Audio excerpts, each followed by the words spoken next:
청약 공부. 청약이란 이 청약 지원 방법 3청년 주택드림 통장. 지금까지 살아오면서 청약에 대해서 투자에 대해서 체계적으로 배우셨나요? 알려주는 사람이 없어서 스스로 경험하다 보니 시간과 돈을 낭비하였습니다.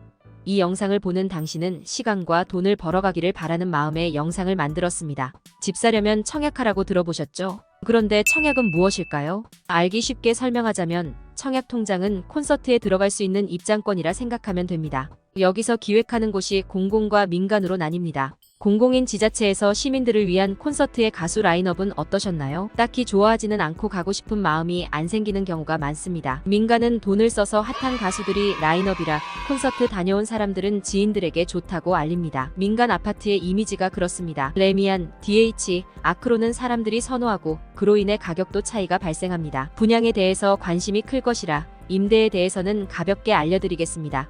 임대는 30년 임대, 10년 거주 후 분양 전환 등 요새 아파트 지을 때 인센티브를 주어 소셜믹스를 유도합니다. 소득이 적은 사회초년생과 신혼부부의 경우 주거비를 줄이는 목적이라면 하루라도 빨리 신청하여 돈을 모으면서 꾸준히 분양에 신청을 하시길 추천합니다. 아니면 월세 전세 청약 혹은 내 집 마련 테크를 타시는 것도 좋습니다. 무주택 청년에게는 월세 지원과 기업형 임대도 있으니 자신이 거주하는 지자체에 문의하여 받을 수 있는 혜택을 놓치지 마세요. 이제부터 분양에 대해서 알아볼까요? 기본 정보는 청약홈을 참고하세요. 청약을 하기 위해서는 청약 통장이 있어야 하는데요. 여기서는 주택청약 종합저축을 기준으로 말하겠습니다. 주택청약 시 가입하는 통장으로 국민주택과 민영주택 모두 청약이 가능합니다. 청약 자격은 국민주택과 민영주택은 차이가 있습니다. 공공분양은 공평합니다. 매달 10만원씩 꾸준히 오랜 기간 청약 통장에 돈을 많이 넣은 사람이 1등입니다. 1등인 내가 넣은 곳이 곧 내 집이 됩니다. 그러니 아이가 있으신 분은 여기서 주목. 이번에 변경된 부분이 만 14세부터 청약 통장 가입이 가능합니다.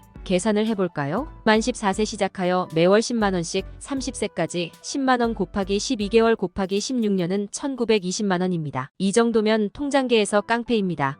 자식이 30세 때 16년 저축한 통장을 주면서 원하는 곳 청약을 넣어 집을 소유하게 되면 이제 노후만 걱정하시면 됩니다. 민영주택. 민간 분양에서 우리가 말하는 청약 가점이 중요합니다. 가점은 100점 만점이 아닌 82점이 만점입니다. 무주택 기간, 부양가족수, 청약 통장 가입 기간을 더해서 합한 값으로 자신의 청약 가점 기준표를 보면서 계산해보세요. 청약홈에서 본인의 가점을 확인하셔도 됩니다. 최신 바뀐 내용도 추가해서 알려드리면 앞으로 청약은 결혼한 사람이 유리합니다. 이제 가점제에서 청약 저축가입기간 점수 산정 시 배우자 통장 보유기간의 절반이 합산 인정이 됩니다. 그리고 가점제 동점 시도 추첨이 아닌 통장 장기가입자 순으로 선정됩니다. 청약 통장을 빨리 만드는 게 이득입니다. 이번에 신생아 특별공급을 위한 주거지원 방안의 일원으로 신생아 특별공급과 우선 공급 제도를 도입합니다. 2024년 3월부터 입주자 모집 공고 나오는 단지부터 적용 예정이며 모집 공고일로부터 2년 이내 임신, 출산 사실을 증명 가능한 분들이 대상입니다.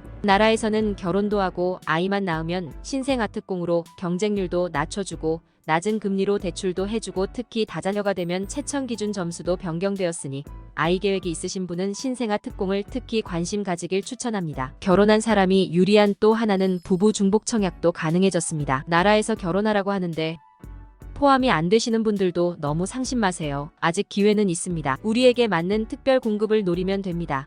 특별 공급은 기관 추천, 신혼부부, 다자녀 가구, 노부모 부양, 생애 최초 주택 구입, 청년, 이전 기관 종사자, 외국인 등이 있습니다. 여기서 관심을 가지실 부분만 설명하자면 기관 추천은 국가유공자, 장애인, 중소기업 근무자 등이 대상자입니다. 기관 추천은 기관마다 각기 다른 기준과 점수 및 서류 등을 요구하니 본인이 해당되는 경우를 잘 살피어 일반 분양과 특별 공급 중 자신에게 유리한 곳으로 전략적으로 접수하시면 좋은 결과를 얻을 수 있습니다. 장애인의 경우 주민센터 방문하여서 문의 및 청약 정보 알람 신청하시면 되고 중소기업을 오래 다니셨다면 중소기업 근무자 특공이 기회일 수 있으니 노려보시길 바랍니다. 신혼부부는 혼인 7년 이내이며 재혼도 가능합니다. 예비 신혼부부 경우 공공분양만 가능합니다. 다자녀도 3자녀에서 2자녀로 변경되었으니 아이가 2명인 가족은 도전해보시길 추천합니다. 노부모 부양을 노려서 부모님을 올겨볼까 생각하셨다면 알아두실 것은 만 65세 이상이어야 하고 부모님을 같은 주소지인 주민등록등본에 올리고 3년이 경과되어야 부양가족 점수에 산정되니 참고 바랍니다. 생애 최초의 1인 직계존 비속이 없는 단독세대인자로 60제곱미터 이하 주택형에 한하여 청약 가능합니다. 본인이 만 19세 이상 만 39세 이하로 혼인 중이 아니며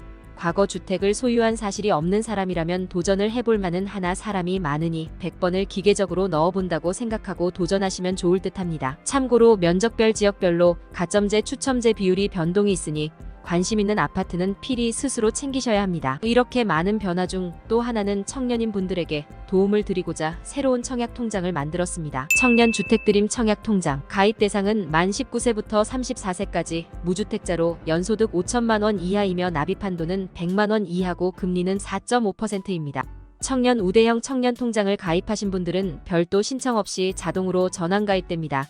일반 청약 종합저축 가입자도 가입 대상 충족이 된다면 전화 신청 가능합니다. 청년 드림 통장으로 당첨이 될 경우 대출도 가능합니다.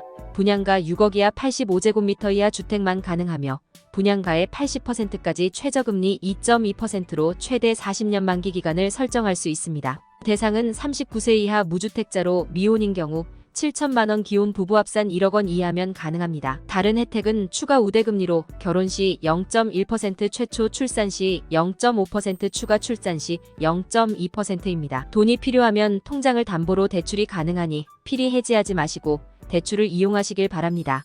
청약 통장은 해지하지 말고 꼭 가지고 있으시길 추천합니다. 조금 복잡한 것 같기도 하고 당장 집을 살 수 있는 것도 아닌데 라는 생각이 들 수도 있습니다. 하지만 언젠가 집을 사게 됩니다. 그때를 위하여 통장은 놔두고 천천히 부동산에 대한 안목도 기르면서 청약을 넣는다면 당신의 집을 만날 수 있습니다. 당신의 이름으로 등기치는 날을 기원하며 마치겠습니다. 구독과 좋아요도 눌러주세요.